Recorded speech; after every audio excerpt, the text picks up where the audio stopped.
Clôture dans le vert ce soir pour le CAC 40. Le CAC 40 qui consolide juste en dessous des 6000 points. Sur la séance, l'indice parisien gagne 0,61% à 5988 points dans un volume d'échange d'environ 2,1 milliards d'euros.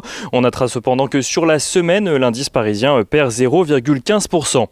Les investisseurs qui focalisent leur attention sur les États-Unis aujourd'hui où les perspectives de reprise économique sont plus encourageantes avec une stratégie de vaccination qui progresse rapidement.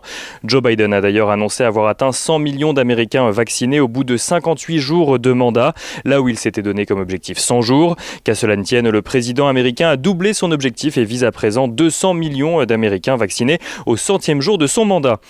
L'espoir d'une reprise économique qui se traduit dans l'indice de confiance des consommateurs américains calculé par l'Université du Michigan. Cet indice de confiance ressort à 84,9 points au mois de mars, là où en février il ressortait à 76,8 points.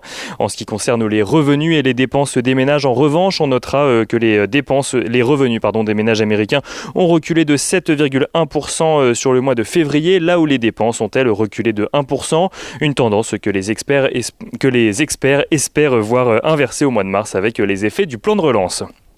Du côté de la Fed, celle-ci a indiqué hier mettre fin aux restrictions en matière de dividendes et de rachat d'actions à l'encontre des grandes banques américaines.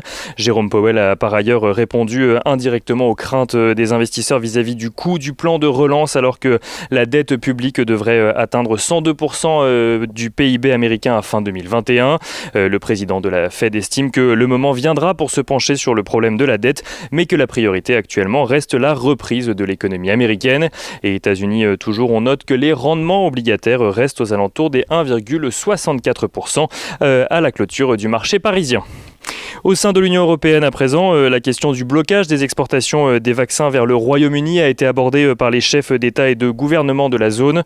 Une solution devrait normalement être trouvée ce samedi selon le Premier ministre néerlandais. En Allemagne plus précisément, l'indice IFO qui mesure le moral des chefs d'entreprise grimpe à 96,6 points au mois de mars, témoignant d'une forte reprise de la demande au sein de la première économie européenne. Et un mot à présent du commerce international qui risque de plus en plus de se trouver ralenti à cause du blocage du canal de Suez par un porte-conteneurs. Une situation qui affecte notamment les transactions pétrolières avec un prix du baril de Brent qui dépasse à présent les $64, gagnant ainsi environ $2 sur la journée. Les prix de livraison des barils flambent eux aussi en raison de la situation qui pourrait pousser les pétroliers à contourner l'Afrique pour assurer leur livraison.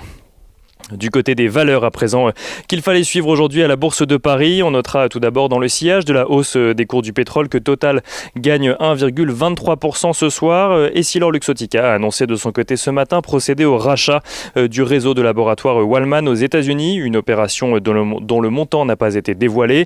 EssilorLuxottica qui perd 0,11% ce soir. Et Capgemini annonce de son côté avoir racheté l'Australien RXP Service fournissant des solutions numériques dans le domaine du cloud ou encore de la data. Là aussi, pour un montant qui n'a pas été dévoilé, Capgemini qui gagne 2,40% ce soir. On notera d'ailleurs parmi les plus fortes hausses sur le CAC 40 ArcelorMittal, grâce notamment à la hausse des cours des métaux à Londres, suivi donc de Capgemini dont on vient de parler, mais également de Saint-Gobain, Worldline ou encore ST Microelectronics. Les plus fortes baisses sur l'indice parisien ce soir sont signées Renault, Safran, Pernod Ricard, Veolia ou encore Air Liquide. Et on finit avec l'agenda de la journée de lundi. Lundi, les investisseurs découvriront l'enquête d'activité manufacturière de la Fed de Dallas pour le mois de mars. Côté entreprise, Vivendi tiendra une assemblée générale extraordinaire pour aborder le projet de distribution de 60% du capital d'Universal Music Group aux actionnaires. Et à noter enfin qu'en raison du changement d'heure en France, Wall Street reprendra ses horaires usuels, à savoir une ouverture à 15h30 heure parisienne.